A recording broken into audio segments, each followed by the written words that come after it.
Buenos días, ¿qué tal, Luis? ¿Cómo Buen estás? día, Gerardo. ¿Cómo estás? Gracias a Dios, muy bien. Gracias por aceptar esta propuesta de diálogo virtual. De acuerdo un poco al momento que vivimos, esto es lo posible, pero además es una muy buena idea. Cuando tratábamos de combinar un tema posible para este diálogo, me hablabas sobre todo del hoy, de este momento, con este título, Nuevos caminos que parten de la hora. Y con esta propuesta, de algún modo, invitabas a estar aquí y ahora. Es decir, muchas veces nosotros pensamos, bueno, si las cosas fueran de otra manera, si estuviéramos en tal circunstancia, en tal situación, en tal lugar, en tal condiciones, pero en realidad lo más sensato es situarnos en el aquí y ahora como personas, desde nuestra corporalidad, desde nuestras vivencias, desde nuestra capacidad de empatía con el momento, esto que de algún modo promueve y desarrolla el mindfulness, y desde esta perspectiva empatizar, vincularnos, ser compasivos, recibir compasión, eran algunas de las cuestiones que vos me planteabas en un breve escrito. Es decir, estar en el mundo desde las condiciones concretas en las que estamos llamados a estar de algún modo. Y desde ahí abrirnos, vincularnos y desplegarnos. No sé si podrías como ampliar estas consideraciones así iniciales que de algún modo intentan como poner el marco de la conversación, porque me parece que son cuestiones muy, muy decisivas y que tendrían muchas aplicaciones después al plano también teológico. Por ejemplo, desde el discernimiento, desde el sensu fidei, desde el sentir con Cristo, que es tan propio de los ejercicios ignacianos. Qué lindo. Yo no voy a llegar tan arriba, este, pero a lo mejor lo que puedo hacer es muy sencillo y está más abajo. Me parece que pertenece al orden de los medios y no al del encuentro con el Señor, que está en el orden de los fines, pero los medios sirven y además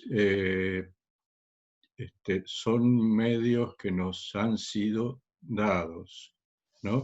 Es lindo ver en medio de las angustias que, que muchos vivimos, es lindo ver un poquito más abajo o más arriba.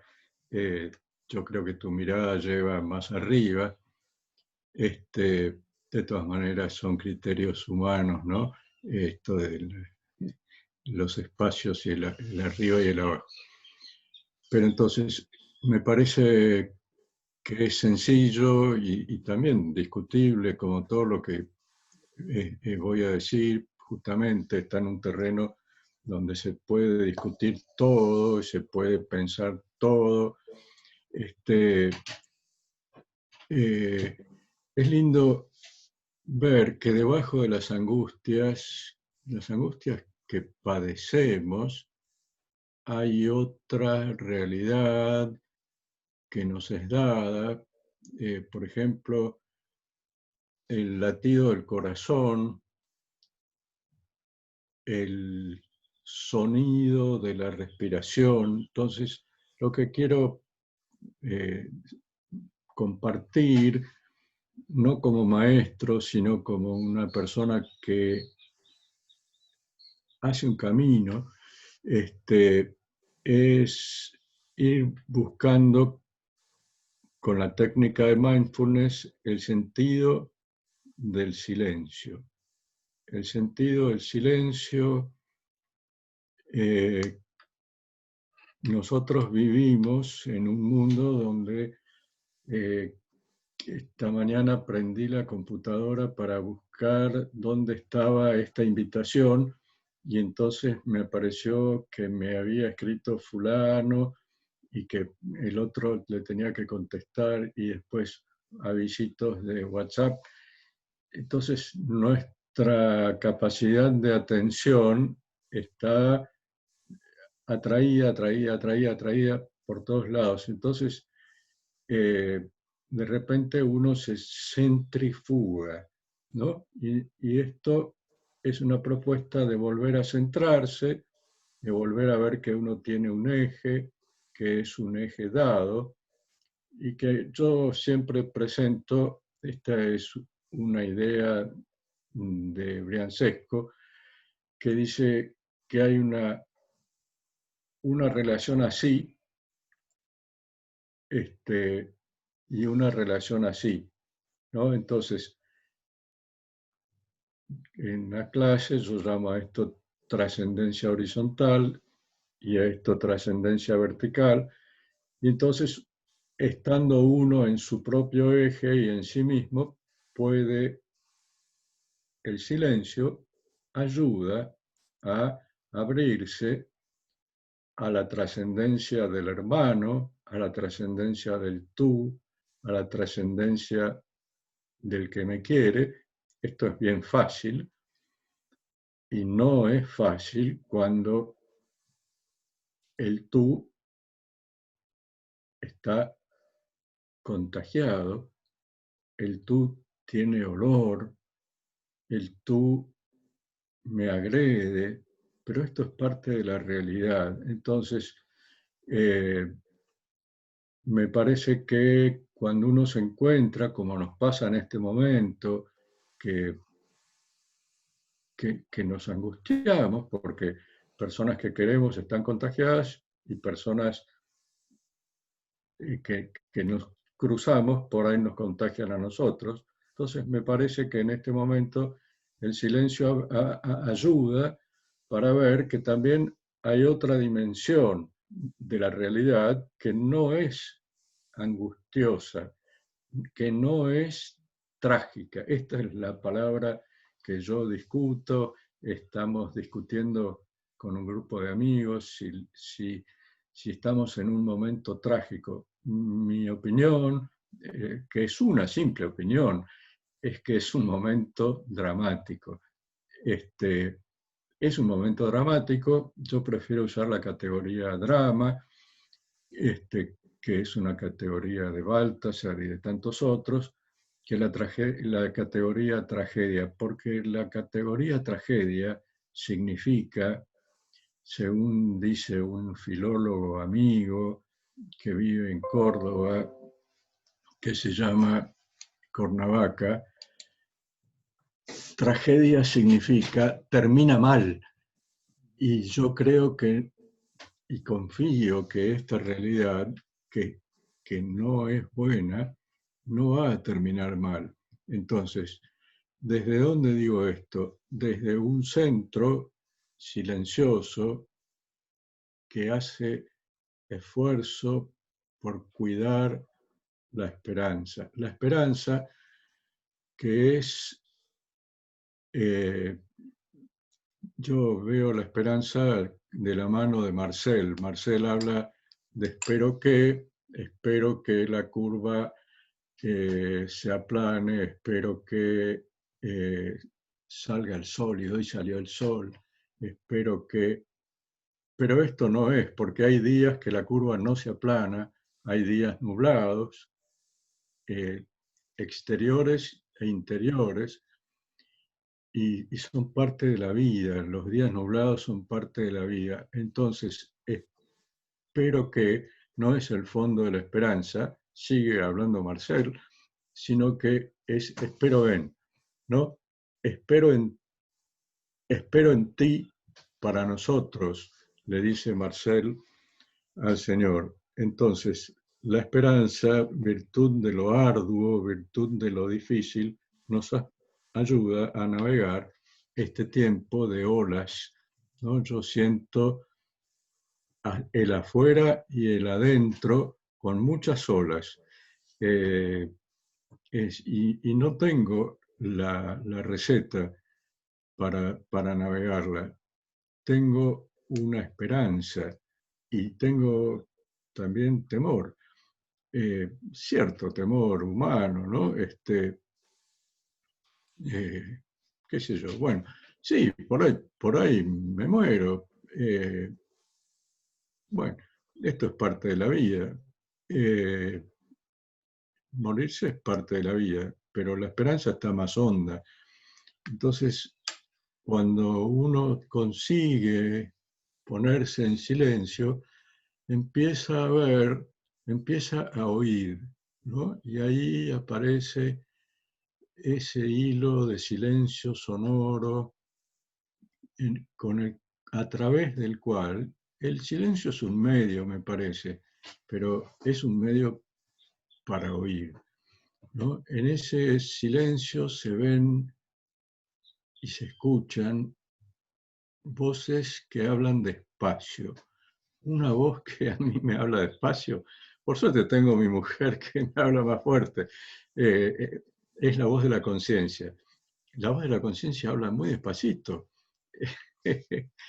Por suerte, mi mujer, que es la conciencia moral adjunta, habla más fuerte, entonces me señala las cosas. Ustedes, que son curas, no tienen este tipo de ayudas. A veces son ayudas y a veces complican. Vos fuiste profesor mío de historia contemporánea, un tiempo con muchas vicisitudes, con muchas búsquedas, con mucha perplejidad. Ahora estás dictando, por lo que vi en los programas, historia antigua de la filosofía, te volvés como a lo más clásico de la filosofía griega. Te has metido también en estos últimos años en la hermenéutica analógica, en diálogo con lo que es la filosofía latinoamericana. Los hemos encontrado en algún espacio así también. Y en esta reflexión haces referencia a la cruz hermenéutica, famosa cruz hermenéutica de Eduardo Briancesco, el eje histórico y el eje hermenéutico, lo llamaba él así. En el cruce de esos dos ejes es donde vos nos invitás a hacer silencio, porque es en el fondo el aquí y ahora, en donde podemos escuchar en el silencio una voz, lo que nos va siendo dado, utilizás un gerundio, en la mejor fenomenología del siglo XX, en donde lo novedoso adviene. Para los creyentes lo novedoso es la voz de Dios, que se expresa en la conciencia y que se expresa también en el espíritu. Estar en el aquí y ahora es estar centrado en la presencia del espíritu que nos conduce, que nos abre al discernimiento, que nos abre a la escucha de la palabra, de una palabra trascendente y pascualmente iluminadora de la angustia, del límite, de la finitud humana a la que haces referencia y que es bien propio del existencialismo y sobre todo de la fenomenología heideggeriana. El Dasein, el estar ahí, nos angustia y hoy con motivos muy concretos que nos simbolizan la muerte. Una pandemia siempre simboliza la muerte que amenaza, más allá de que se concrete en términos literales o no. Y eso evidentemente nos pone en contacto con nuestra finitud. Desde esa finitud es que nos abrimos a la esperanza en la medida que hacemos silencio y dejamos que esa palabra que nos viene dicha muy despacio pueda irse como gestando en nosotros. En el apuro, en la distracción, en la actitud centrífuga, dispersiva de la que vos hablabas, evidentemente esa palabra no se logra escuchar. Esa palabra no logra resonar en nosotros y por lo tanto no logra esperanzar el presente. Nos puede hacer sentir que estamos como arrojados a la existencia sin sentido.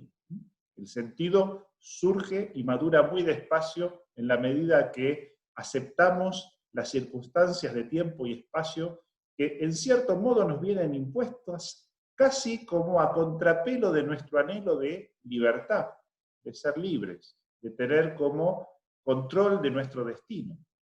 Y en este sentido nos abre a un más. Si lo tomamos así, lo que parecería no ser sino, puede no ser solo. Es decir, la misma experiencia que tenemos como cuando entramos en un lugar oscuro y nos parece que no vemos nada, si le damos tiempo, si hacemos silencio y damos tiempo, las pupilas van logrando visualizar aquello que no se veía, y al contrario, una ocasión límite, una experiencia límite puede abrir espacios inimaginados. Yo creo que es como un gran retiro espiritual que puede hacer la humanidad en este tiempo de pandemia, es decir, como un gran espacio para encontrar otro tipo de recursos a los que no estábamos habituados en estos últimos decenios, y sobre todo con la rapidez virtual. ¿Quién podía imaginar que podíamos hacer filosofía o teología conversando por Zoom a través de una pantalla, cuando en general los formatos que siempre prevalecieron de la mano de las redes sociales eran siempre muy ágiles y superficiales? Acá la vida misma nos permite ir como escuchando más de lo que estábamos inicialmente dispuestos a escuchar, y entonces lo que parecía una invasión o una intrusión a nuestra libertad se convierte en posibilitante de nuestras riquezas más profundas como personas. Claro, que me gusta conversar con vos porque me ayudas a entenderme con más claridad de lo que yo me entiendo a mí mismo. Y, y ese más que estás mencionando es muy lindo y muy sencillo y necesita, me parece, una apertura de corazón, que en esto consiste el silencio, abrir el corazón, ¿no? Y después nos será dado.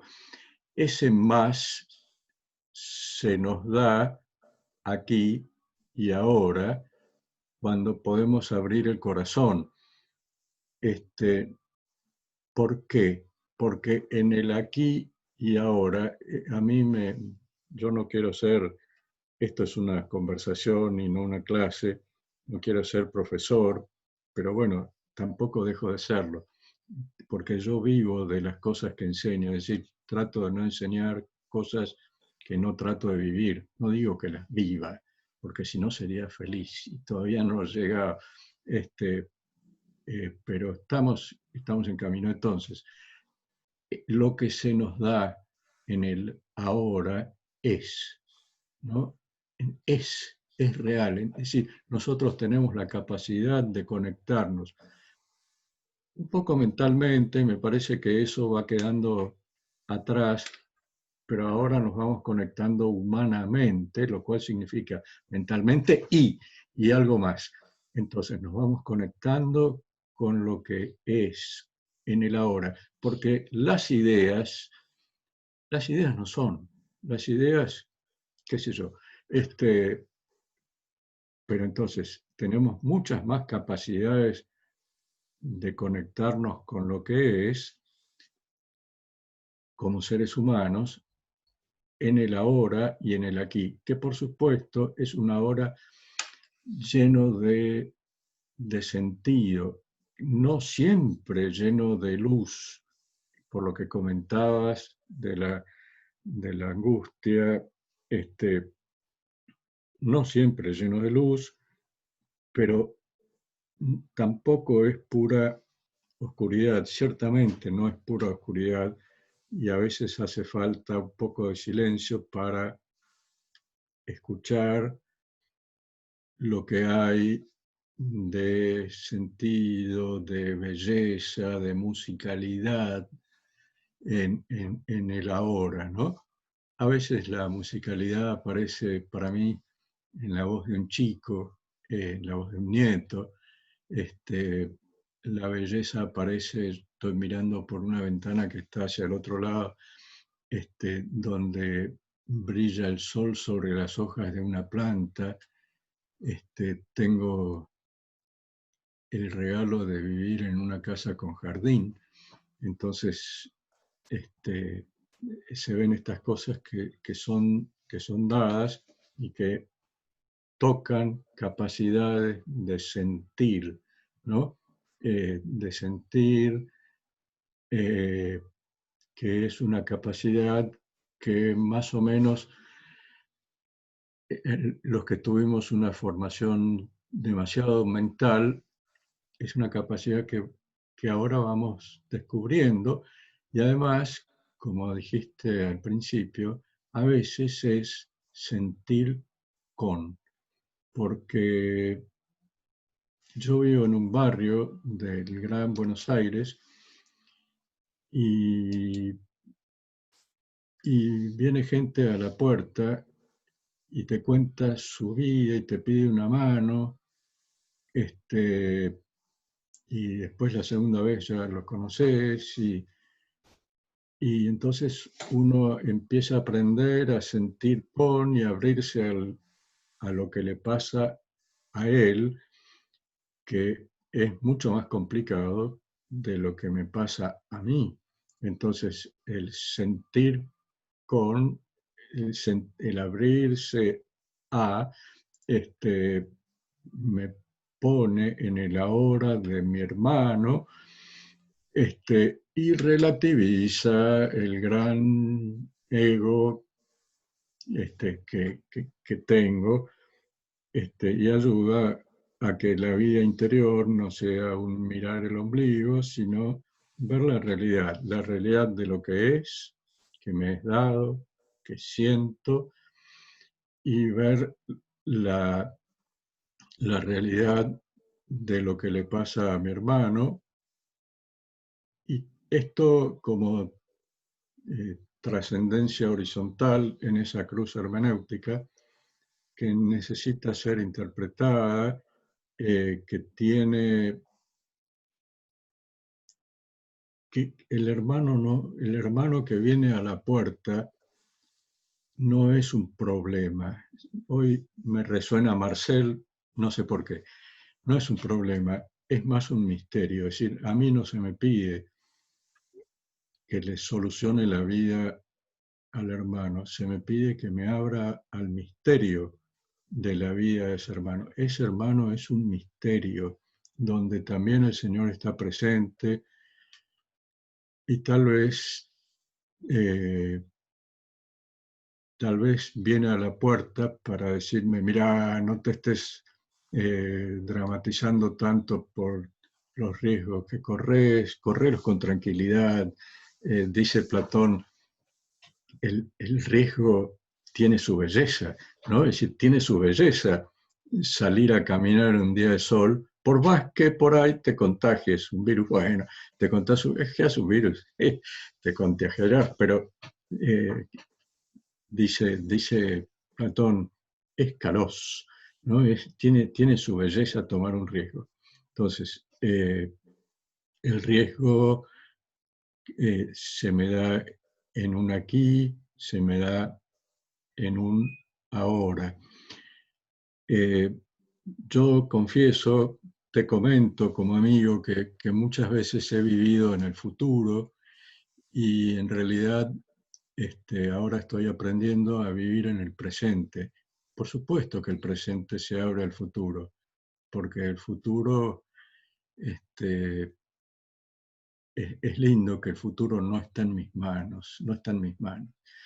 Entonces uno puede confiar con tanta tranquilidad y con tanta paz que las manos de aquel que es el Señor del tiempo van a ir llevando, pase lo que pase.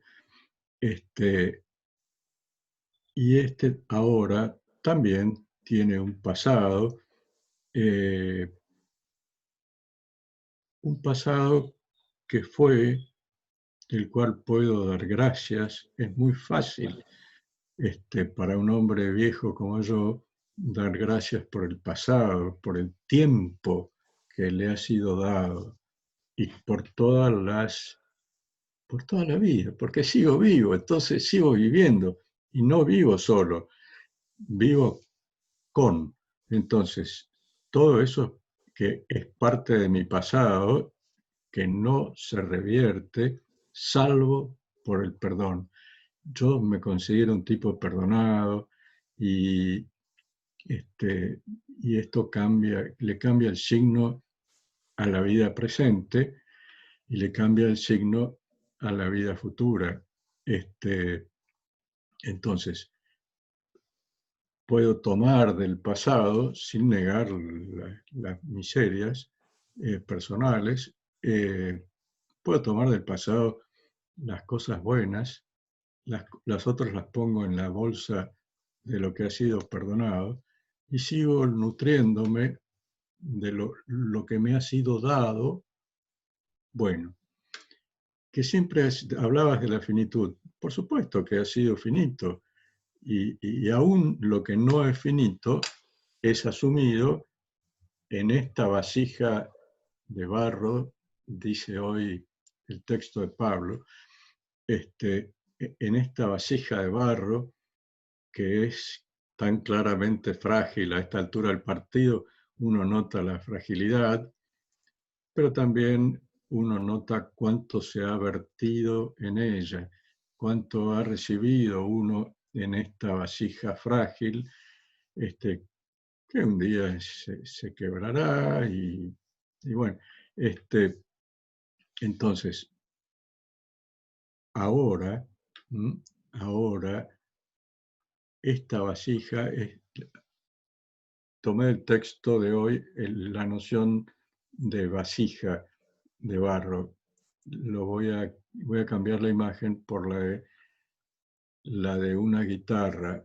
Uno es una caja de resonancia, ¿no? Entonces, cuando uno escucha, uno oye lo que va sonando en ese ahora. Y a veces hay notas discordantes en la propia vida. Bueno, creo que escuchar a los alumnos, escuchar a los jóvenes, a quienes a veces les hacen más ruido las notas disonantes, sirve para ver que no todo en la vida es armónico, pero que hay como un bajo continuo que va sonando, como ese que le gusta poner a Bach tantas veces en sus cantatas, por ejemplo. Y entonces Bach canta la alegría o canta las olas de la vida, y por debajo va sonando el bajo continuo de su maestro Pachelbel, que son las notas continuas que uno aprende a oír cuando está en silencio, ¿no? Uno aprende a discernir cuando está en silencio. Y el criterio de discernimiento que yo he trabajado bastante con algunos amigos jesuitas que mencionaste, y últimamente con el padre Scanone antes que muriera, en el fondo es muy sencillo porque se apoya en lo que es, ¿no? Entonces, esa es una apoyatura muy, muy tranquila y muy consistente. ¿Es o no es? Esto que se me da como nuevo, ¿es o no es? Si no es, lo paso al capítulo de las ideas, de la posibilidad, de los mambos que los que tenemos una vida interior, tenemos muchísimos mambos, y entonces el sencillo ejercicio de discernir si es o no es, sirve para correr esos mambos que tienen muchos nombres, ¿no? Un nombre típico de la gente de las mentalidades religiosas es supersticiones, ¿no? Si vieras la cantidad de supersticiones que uno ve hablando con gente religiosa, bueno, esos son mambos. Entonces, eso hay que... Escucho, Luis, sobre todo expresando una actitud de gratitud frente a la vida, me quedo con eso, una gratitud que surge de conectarte sobre todo con los afectos, a partir de la misma corporeidad, esto que fue de algún modo como ignorado por la modernidad filosófica y que sumergió al hombre moderno en su propia subjetividad, aislándose del entorno y de los demás. Esa vinculación, esa gratitud que se vincula a lo cordial, a la música, que retomaste en 2 oportunidades, a la poesía de la vida, pero sobre todo de una música y de una poesía cotidiana que vos ves, por ejemplo, en tus nietos, en el jardín, Es decir, una conexión con la vida concreta, cotidiana, de todos los días. Ahí es donde va como surgiendo ese icono o ese símbolo profundo de la vida, que se asocia a lo sensible, a la experiencia, y desde donde vos pensás, y desde donde pensás de modo agradecido, es decir, desde donde pensás agradeciendo lo que te ha sido dado, lo que te va siendo dado en los largos años que has vivido. Y a mí me parece que ese es el mejor destino del filósofo, es decir, que llegue a la experiencia de gratitud que a su vez lo invita a vivir con gratuidad, sobre todo con compasión, sintiendo con los demás en los momentos cotidianos, agradables, como este momento de amistad compartida, pero también en la dificultad de los demás, como lo expresaste con la persona menesterosa o en dificultades que te toca timbre a la puerta. Y que en el fondo es lo que nos hace como tomar conciencia de lo más humano que hay en nosotros, que es la capacidad de amar. El pensar es importante, pero en cuanto interactúa, se ve impregnado y surge del amor. Es decir, ahí hay otra vertiente que redimensiona la capacidad de pensamiento y que es lo que nos hace humano y lo que nos evita esos mambos de los que vos hablabas. Es decir, el amor es el que nos permite discernir y pensar creativamente y hacer de la vida realmente una fiesta. Yo te agradezco mucho esta reflexión que hemos compartido, que ya se ha hecho más larga que otras reflexiones, que otros diálogos. Te agradecería el cierre de este diálogo, con tus palabras, con lo que quieras decir. Me parece que tiene una gran riqueza. Todo lo que se fue diciendo, todo lo que fuiste diciendo, es como para escucharlo de nuevo, para meditarlo, porque vas como concatenando sapiencialmente con la riqueza justamente del anciano, en el que está todo conectado. Vas como conectando cosas muy significativas y profundas que yo te he escuchado decir en otra época de tu vida, pero que ahora resuenan con más hondura. Me hace acordar a la música de Atahualpa Yupanqui. Él escribió Camino del Indio a los 19 años. Si vos lo escuchás a él cantar ese tema a los 20 y pico, 30, es una cosa, pero cuando tiene 60, 60 y algo, esa música es mucho más expresiva, esa música que él escribió a los 19 años tiene una resonancia mucho más impresionante, mucho más rica. Es como que ese sonido de la guitarra suena con todos sus armónicos, y ahí es donde uno ve si la guitarra realmente en la que resuena la música es buena, de buena madera, de buena calidad, bien asentada la madera, o si es una guitarra medio berreta y trucha. Yo creo que también las personas se nos discierne por esa música que somos capaces de hacer resonar en nuestra vida. Yo, de mi parte, te agradezco mucho y no tengo más nada que decir, pero quisiera tus últimas palabras de cierre. Como siempre, Gerardo pone claridad en las cosas que uno va tejiendo, como esa lana que se mezcla y qué sé yo. Pero bueno, así que gracias por la escucha y no tengo ningún cierre más que decir gracias. Decirte gracias y decirle gracias al que es don y nos da que escuchar. Te mando un abrazo, Gerardo. Un abrazo igualmente, Luis.